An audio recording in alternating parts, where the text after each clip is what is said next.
Assalamualaikum warahmatullahi wabarakatuh. Dalam video kali ini kita akan belajar tema 2 subtema 3. Sebelumnya jangan lupa untuk berdoa terlebih dahulu sebelum belajar. Kemudian disiapkan dulu perlengkapannya, modul, buku tema 2, alat tulis, lembaran kertas, dan mungkin penggaris ya. Mari kita awali materi kali ini dengan membaca basmalah bersama-sama. Bismillahirrahmanirrahim. Dalam pertemuan kali ini kita akan mempelajari 6 materi. Yang pertama mengenai energi alternatif, contoh, manfaat, dan kelebihannya. Yang kedua hemat energi, nanti kita akan membaca cara berhemat energi. Yang ketiga kewajiban dan hak manusia terhadap lingkungan. Yang keempat, kita akan mempelajari percobaan mengenai pengganti listrik. Yang kelima, manfaat sumber daya alam. Yang keenam, menyanyikan lagu Kring-kring Ada Sepeda.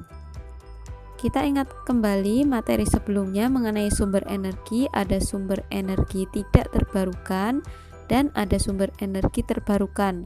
Untuk sumber energi tidak terbarukan jumlahnya terbatas, suatu saat akan habis, contohnya minyak bumi dan gas yang disebut sebagai bahan bakar fosil. Sumber energi terbarukan disebut juga sumber energi alternatif, tersedia di alam dalam jumlah yang banyak dan tidak akan habis. Sumber-sumber energi alternatif, ada energi matahari, merupakan sumber energi utama di bumi yang menghasilkan energi panas. Ada energi air, aliran air yang sangat deras untuk menggerakkan turbin pada PLTA. Turbin itu dihubungkan dengan generator sehingga dapat dihasilkan energi listrik. Lalu ada energi angin. Angin juga menyimpan energi, bisa untuk menggerakkan perahu layar, layang-layang, dan kincir angin.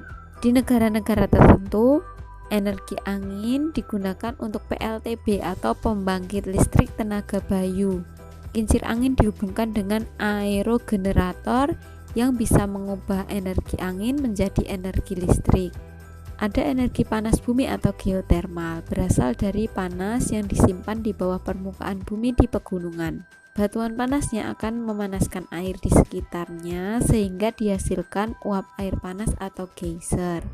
Kemudian ada energi gelombang laut. Energi gelombang laut juga bisa dimanfaatkan di dalam pembangkit listrik tenaga gelombang air laut atau PLTGL. Energi alternatif yang lainnya adalah energi bahan bakar bio. Yang pertama, bahan bakar bio dari tumbuhan. Tumbuhan berbiji yang mengandung minyak seperti bunga matahari, jarak, kelapa sawit, kacang tanah, kedelai akan menghasilkan biodiesel sebagai pengganti solar. Tumbuhan seperti singkong, ubi, jagung, dan sagu diolah menjadi bioetanol sebagai pengganti bensin atau premium. Yang kedua, bahan bakar bio dari hewan dikenal sebagai biogas. Berasal dari kotoran ternak, bisa digunakan untuk pengganti LPG dan bahan bakar kendaraan. Energi alternatif memiliki beberapa kelebihan, diantaranya yang pertama, lebih ramah lingkungan, minim polusi. Yang kedua, jumlahnya melimpah dan tidak akan habis. Yang ketiga, akan mengurangi penggunaan energi fosil sehingga mengurangi kerusakan lingkungan. Kegiatan berikutnya, silakan anak-anak semuanya membaca buku tema 2 halaman 100. Untuk video kali ini bisa dijeda atau di pause terlebih dahulu. Silakan membaca buku temanya. Ya, sudah selesai membaca ya mengenai minyak jarak. Ada lembar kerja yang harus anak-anak semuanya kerjakan. Petunjuknya, tulislah pendapatmu tentang pemanfaatan tanaman jarak. Tulisanmu dapat memuat manfaat, kegiatan ekonomi yang dapat dilakukan, dampak pemanfaatan yang berlebihan, serta bagaimana solusi atau pemecahan masalahnya. Silakan ditulis di kertas berupa diagram boleh, kotak-kotak boleh, tabel boleh, dan bisa dihias. Berikutnya kita akan belajar cara menghemat energi. Di antaranya, kita gunakan air secukupnya saja. Matikan pompa air dan keran air setelah selesai dipakai. Kemudian, matikan peralatan listrik bila tidak digunakan. Kita gunakan peralatan rumah tangga yang hemat energi, serta kita kurangi penggunaan kendaraan bermotor. Dengan demikian, energi akan bisa dihemat, seperti yang ada di buku tema 2 halaman 102 dan 103.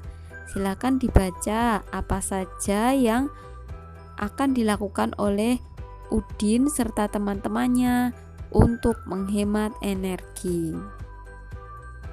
Dengan hemat energi, kita bisa menjaga lingkungan di sekitar kita. Sebagai manusia, kita memiliki kewajiban dan hak terhadap lingkungan.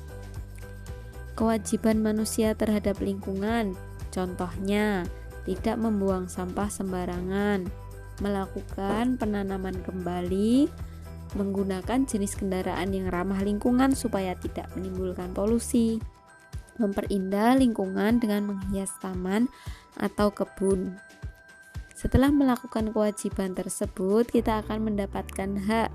Contohnya, menikmati segarnya lingkungan hidup, mendapatkan pasokan air yang bersih dan sehat. Tumbuhan dan hewan juga akan hidup sehat di lingkungan yang bersih, serta lingkungan kita akan terbebas dari polusi dan pencemaran. Anak-anak semuanya, sumber daya alam yang bisa kita temukan di sekitar lingkungan kita juga bisa digunakan sebagai pengganti energi listrik. Silakan dibaca ya buku tema halaman 115.